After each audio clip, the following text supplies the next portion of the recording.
My name is Archbishop Thabo Makgoba of the Anglican Church of Southern Africa. We arrive to faith through doubting with certainty. So those that are doubting, don't ignore your doubt, but ask, do your homework. And we all know that we're taking it to protect ourselves and to protect our neighbors. Please get vaccinated.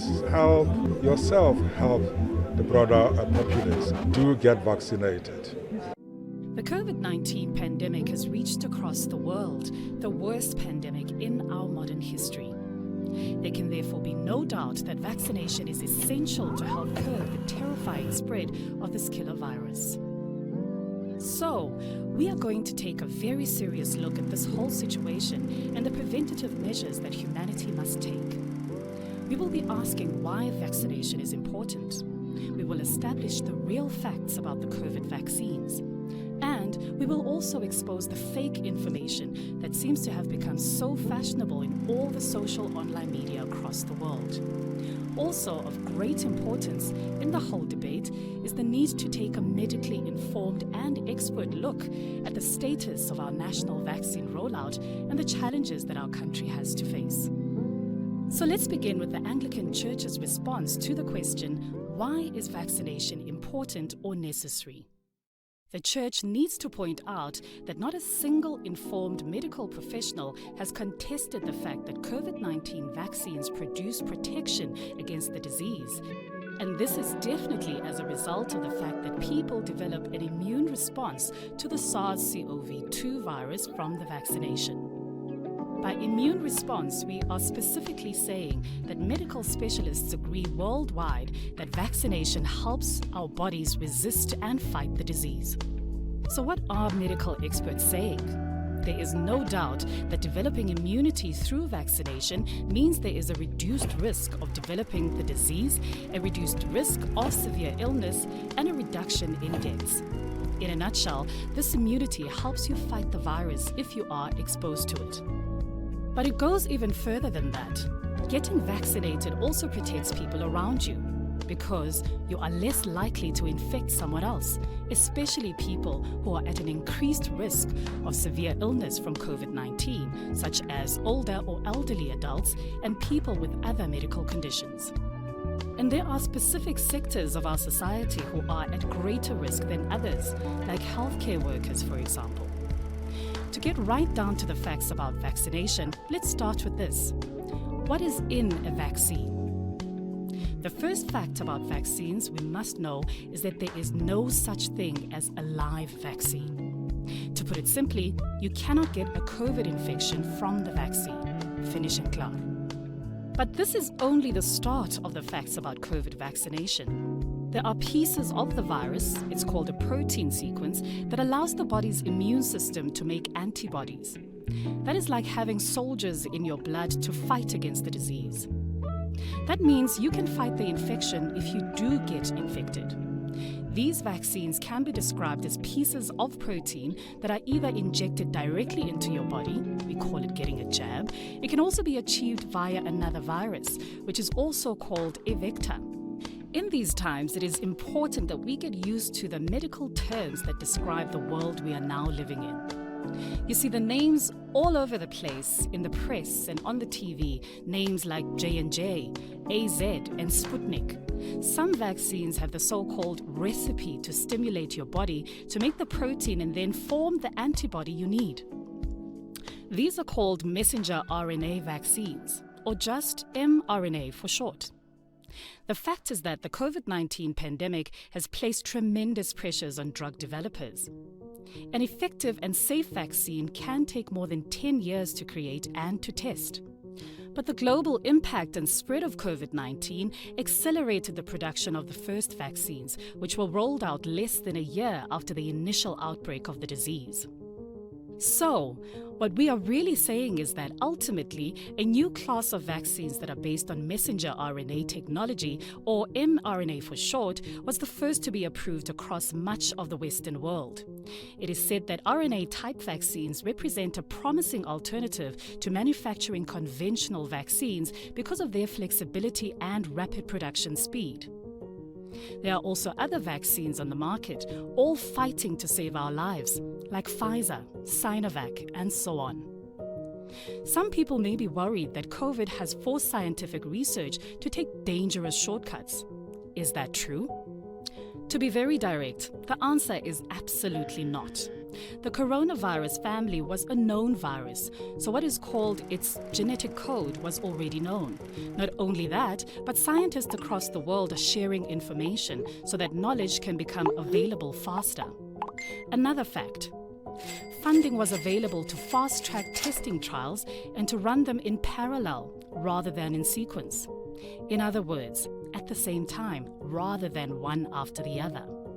For example, 2 phases of a test trial could happen in different parts of the world at the same time. So what we are saying is that all the phases that were needed to assess and test safety, effectiveness, and side effects were done. Also important is to note that medical regulatory bodies did not relax their conditions for vaccine registration. In fact, it is known that the South African Regulatory Authority is particularly strict about vaccines. We are now reaching the stage in this discussion where we can get a good idea of what COVID vaccination is all about. But people still have many questions. Let's look at some of those and provide the answers in this ACSA discussion. For example, can the vaccine give you COVID? The answer is no. It cannot give you COVID, and there is no live virus in any of the vaccines. Actually, if you do test positive after vaccination, chances are you were infected within 2 to 3 days of getting the vaccine. Here's another important question. If I get COVID, do I still need the vaccine? Again, straight from the shoulder, yes, you do, because it will give you immunity against other variants. Also, mild or asymptomatic patients have a weaker natural immune response, and they are therefore not well protected. You must get the vaccine after 30 days and up to 3 months after being infected. Then if someone dies after vaccinating, is it because of the vaccine? And again, the answer is a definite no. And now it is time for some general information about COVID. Things that people have been asking or even worrying about. Let me start like this. Every death within a month is investigated. Over 100 million vaccines have now been administered worldwide, and there is no emergence of any vaccine as the cause of death. However, to date, South Africa is concerned about 28 reported cases that are being investigated. The early findings are pointing to things like old age, diabetes, obesity, and people who were already ill at the time of vaccination. The investigation is still ongoing. In fact, the evidence is indicating the opposite. Protection against death is almost 100%. People also ask, what protection does a vaccine offer? People are still getting infected. The answer to this question is very direct. The vaccine protects against severe consequences, and I am underlying these 2 words, meaning things like hospitalization and death. But some say that you can get infected after the vaccine is given. The actual fact is, evidence shows that 95% of reinfection is mild and 3% is moderate. Only 0.03% of health workers got severely ill after vaccinating. This, according to recent evidence from the Sisonke trial to protect healthcare workers. And, by the way, just in passing, Sisonke is not the same as a clinical trial. Rather, it is a way that research can help to make a vaccine available while the licensing process takes place. Vaccination also results in you being less infective. You transmit less of the virus, and therefore you are less of a risk to those around you. And here is another question that is often asked. How long does immunity last? Actually, this is an ongoing scientific question.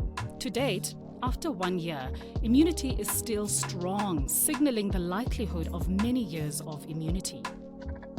So, as you will have concluded by now, there are many questions in the public's mind about COVID and vaccination.